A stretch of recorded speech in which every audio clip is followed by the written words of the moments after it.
I'm good at storytelling. Great. Welcome to Spooky Time.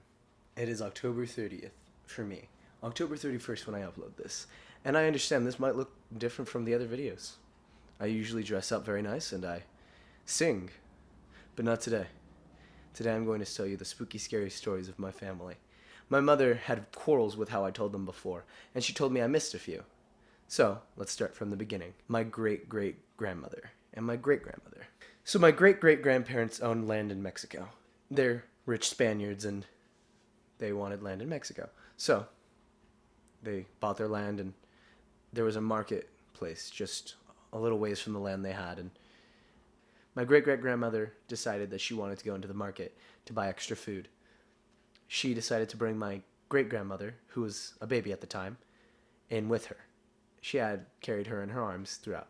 When they got there, she was met with brujas, or witches. These brujas asked her for money and were asking her about where she lived, blah, blah, blah. And she ignored them and denied them any money. They got upset with her and they said, "You don't know what we can do. We possess powers." And they pointed at her baby and said, "You need to watch out." My great-great-grandmother is terrified. She leaves immediately and goes home, takes her baby with her. She's paranoid the entire time. And when she gets home, she doesn't let her baby leave her side. She doesn't let anyone touch her.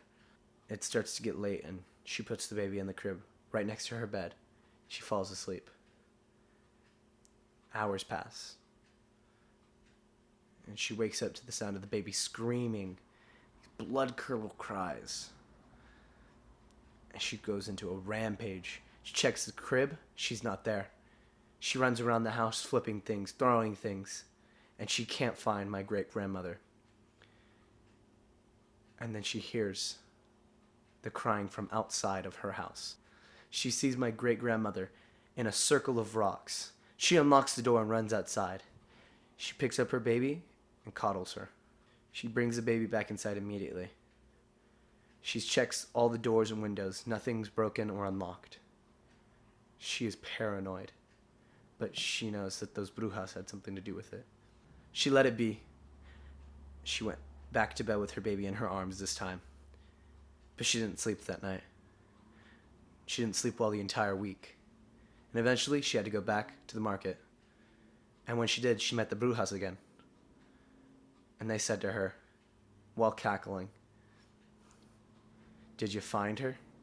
My great-grandfather on my grandfather's side worked in fields with his parents, and the day was ending. So everyone was packing up, getting ready to go home, when my great-grandfather saw something out of the corner of his eye. It looked like a short man. He had no idea who he was, and he recognized almost everyone on the field. He'd been working there his entire childhood so far. So he asks this short man who he is, and this man runs away. My great-grandfather assumes it's a leprechaun, so he gives chase, and he's running after this leprechaun, and then he sees this man turn into a fox, and he gives chase, and he gives chase, and he's catching up to this fox. It then turns into a dog, and he continues to chase it, and then it turns into a cat. He is on its tail at this point, and then it turns into a rabbit. At this point, my great-grandfather is on its heels, and he dives for the rabbit. And when he catches the rabbit, he grabs it by its feet, lifts it upside down, and says, "Turn back. I know that you leprechauns have pots of gold." The rabbit did nothing but stood there in fear. My great-grandfather decided, well, if it's not going to give me a pot of gold, it's going to give me something. He takes it somewhere to gut it. He throws the guts into a bucket beside him. He skins it, hangs the skin up behind him. He turns back around. The guts are gone. Everything is gone.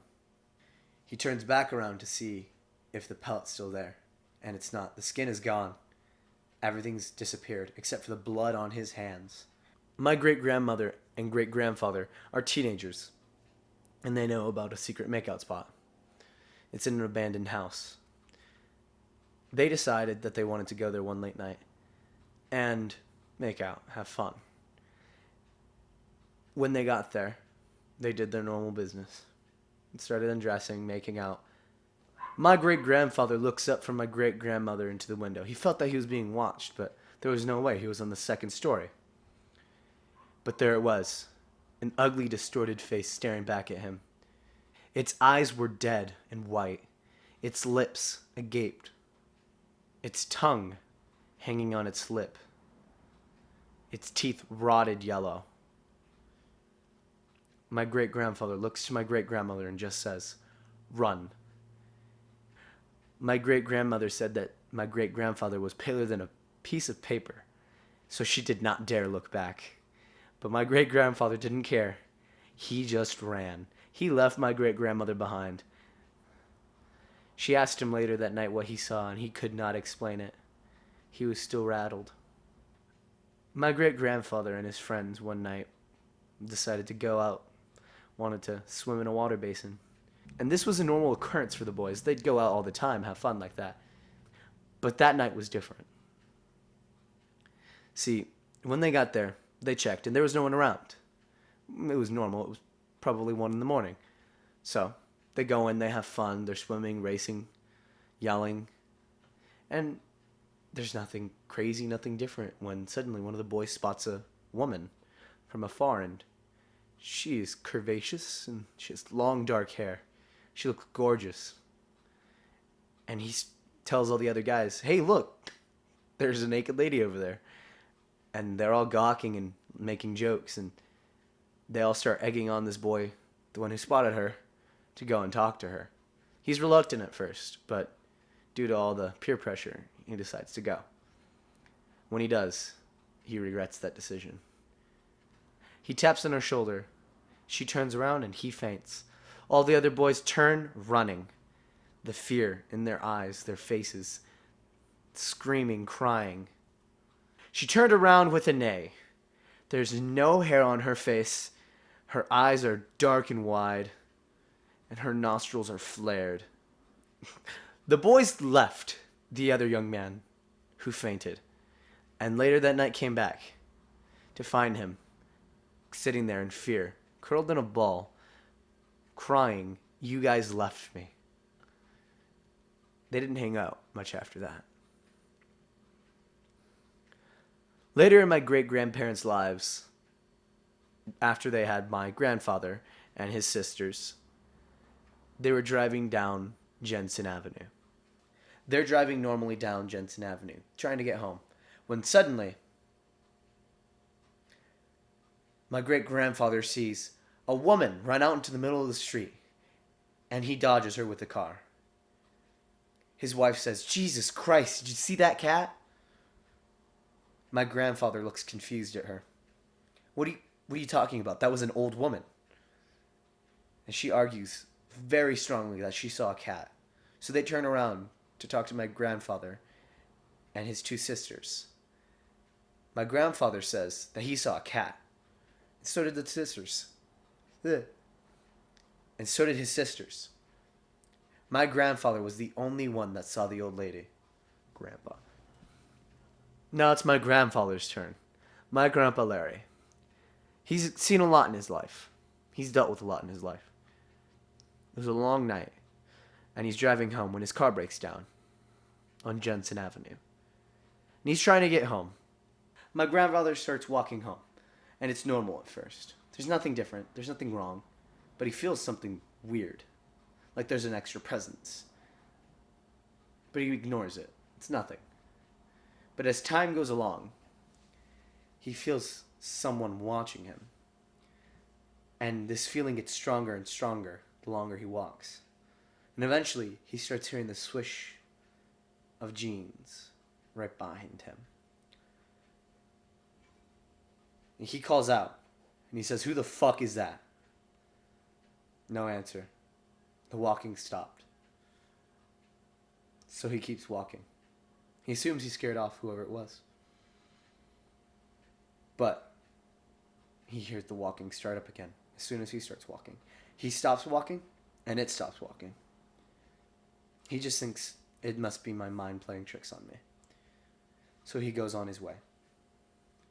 And he sees a refrigerator kind of just left out on the side of the road.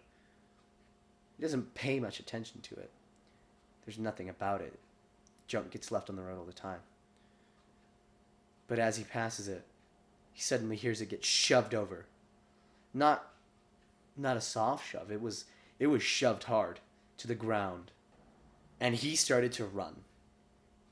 He saw a stick, he picked it up and stumbled for a minute. And then he kept running until he finally got onto a streetlight. And he stopped. Right in the middle.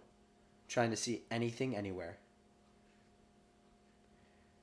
And he hears something start running at him. He closes his eyes, grits his teeth, and swings the stick. He hears it crack on something, and he runs. He doesn't stop. He runs. Straight home. He doesn't care what it was. He runs. When he finally gets home, he goes inside. He locks all the doors, goes to his room, pretends it didn't happen. Just lays there. But he says he felt something watching him that entire night from his window. He just never dared to look. My grandfather owned a pit bull. My mother's alive at this point. He's had all three of his children. My Uncle Stephen, my Uncle Sebastian, and my mom. They're all sleeping in their rooms. And their dog's starting to get rowdy. My grandfather decides to go outside and walk with it, walk around the property. And he hears nothing wrong, but the dog's barking at the roof, like there's something up there. To him, there's nothing. He hears nothing different. He just assumes it's a rat or something. But inside the house, my mother and my uncles suffered. There was a loud scratching all along the house. They could hear it on the roof, on the sides of the walls, everywhere. It sounded like there was something coming for them that wanted them. There's nothing they could do. A few weeks later, my Uncle Stephen's in bed. He's just asleep, My uncle awakens to see a figure sitting at the end of his bed. He thinks nothing of it. He assumes it was his brother, my Uncle Sebastian. So he just says, "Sebastian, get to your own bed." He gets no response. And then it just jumps from his bed across the room towards Sebastian's bed. My Uncle Stephen looks up. He sees my Uncle Sebastian in bed. And this gargoyle at the foot of his bed. My mother could hear my uncle running all the way down the hallway to my grandparents' room. After the lights came on and everyone checked, there was nothing in the room. He felt stupid. But the dog outside was barking again, up at the roof. My Uncle Stephen had seen a lot in his life. And there's one story that sticks out. On a night with him and his friends drinking, they're walking around, just having fun. And they all see an old lady sitting on a bus stop. And it's about 1:30 in the morning. And they all know that there's no buses running at that hour. And they all say to each other that someone should tell her there are no buses running. But no one wants to. They're all scared of her for some reason. My uncle elects to be the man. He says, "Fine, I'll tell her." He walks up to this old lady, wrapped up all tight. And it's a summer night, so it's pretty warm. She looks like she's freezing. He goes up to her and says, "Ma'am, you know there are no buses running right now, right?" She looks up with these bloodshot eyes, these ugly teeth, this disgusting smile, and says, "I know, sweetie. I'm waiting for you." My uncle ran from that woman, and he yells at his friends, "Go. Fuck that." None of them question. They just leave. They ask him later. And none of them heard her say anything. They didn't even see her look up. But what he saw was real. My mother has already had my brother and is pregnant with me at this time. She's living in what used to be a crack house. My uncle owns it, and he's renovating it. He has made sure that there is one gate that's locked at all times. Only my grandmother and he has the key. My grandmother never liked that house. She always felt that there was something wrong there. And she was usually right about these kinds of things. As time went on, my brother hated that house. There was one specific room he would never go into, the restroom. There's this green bathtub that he just couldn't stand being in. It scared him to his core. And no one understood why. He usually loved baths, but he would not go into that bathroom to take baths. He'd cry every time. One night, my mother is watching TV with my brother, and she hears a knock at the door. She goes to check it, and there's no one there. Now this disturbs her, because this house is in the middle of an empty acre. There's no foliage for anyone to hide behind. The sides of the houses are so far away that it would be almost impossible for her to not have seen you, for you to be able to ding-dong ditch. She couldn't believe it. She looked up and realized the gate was locked. There's no way anyone was on that property. She closed the door and locked it. She again hears knocking, maybe 15 minutes later. And my brother says, "Aren't you going to answer that?" My mother just says, "No, I don't want to." And then it gets louder. It sounds like a large man is knocking very heavily on that door, trying to get inside. My mother ignores it. She grabs my brother by the hand, takes him to their room. And it stops. There's nothing for the rest of the day. Now it's time for my experience. Now I don't really believe in ghosts. I've always believed that there's something, but I don't believe it's a ghost. I believe there's evil in this world, and I believe it manifests. I believe that my evil manifested. I've been going through some dark times, and I bought a dog from my mother in hopes that I would feel better about a few things. And he has helped a lot. His name's Sir Charles Audubon Hemingway III. There is no second or first. I just wanted him to be the third. I wanted him to have a very long, stupid title. And that's who he is, Sir Charles Audubon Hemingway III. I usually let him sleep in bed with me, and this night before, I was in bed, and I'd left him in the house with his sister. And I have my cameras usually laying over there to my right on a cabinet charging, so that whenever I want them I can use them. And it just suddenly turned on. Now I'm not talking about the camera I'm recording on right now. Give me a moment. I'm talking about this camera. This camera. I'm going to show you how I turn it on. That is a flick of a button. And then it turns on like that. You can't turn it on any other way. You have to flick a switch. And it turned on. There was no one in my room. My closet door was closed. My bedroom door was closed. And my camera turned on. I recorded it on Instagram, and I was like, there's no fucking way that this just happened to me. And I still really don't believe that it happened. I just kind of believe something turned it on. I don't understand it myself. But I don't believe it was a ghost. Charles believes that there was something in this room as well. The next night, I brought Charles to the room with me because I just felt better with him in there. And I took a picture of him, posted on my Instagram, saying Charles is going to protect me tonight. It was a joke. But something set my dog off. He wasn't feeling quite himself. He's very happy, and he loves to love. He licks me all over my face, and it's very annoying. I'm trying to get him out of that.